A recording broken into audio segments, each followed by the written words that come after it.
The agricultural practices of the Spanish colonists impacted the health of the San Diego River ecosystem because the non-native grasses and animals took up resources, and new inhabitants suddenly living in close approximation to the river forced the river, once able to flow in a large and open space, to become increasingly smaller.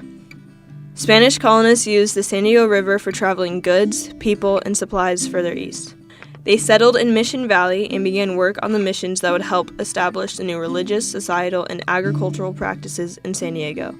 The river's presence didn't dampen their desire for more development, and more residents and businesses moved in.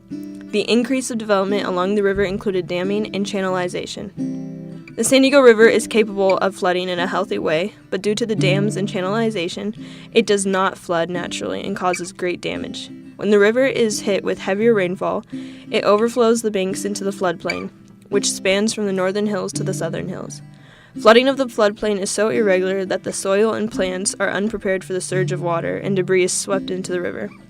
Among the vegetation affected during floods is the coast live oak tree, home to several generations of wasps. The symbiotic interaction between the gall wasp, Cynipidae, and the coast live oak, Corsus agrifolia, in which the wasp uses the oak as protection for its larvae by creating a gall out of plant tissue, is indicative of good health in the riparian woodland habitat.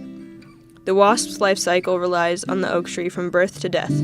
Other organisms in the area benefit from the interaction, and their presence is a sign of good health. The gall wasp life cycle depends on the adult coast live oak tree for shelter from larvae to adulthood. To start off, adult wasps hatch in June and July, and the males and females mate and drop to the ground. The females burrow into the soil at the base of the tree and inject their eggs into the roots. This becomes the food for the larvae. The larvae then become pupae, and from those, the wingless females crawl out of the soil and up the tree in early spring. The females find a newly growing leaf and inject an egg into the midrib of the leaf. As the larvae grow, a chemical reaction occurs inside the leaf, and a gall begins forming around the larvae. The gall grows with the larva, and after a brief period of cell growth, gall development stops completely. The wasp is confined within its house and feeds only on gall tissue during the remainder of its development. Once these galls are formed, they do not continue to use nutrients from the host plant.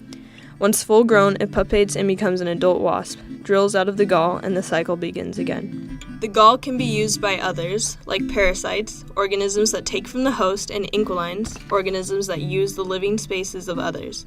Raccoons, possums, birds, and other insects feed on the gall. Galls are vital in the lowest link of the food chain. They are fed on by mammals high in the habitat food chain, and if a gall is created, both the tree and wasp are doing their jobs. Raccoons are large mammals in the riparian woodland habitat and feed on the galls. The presence of raccoons, and also its food source, shows that the food web is functioning and thriving.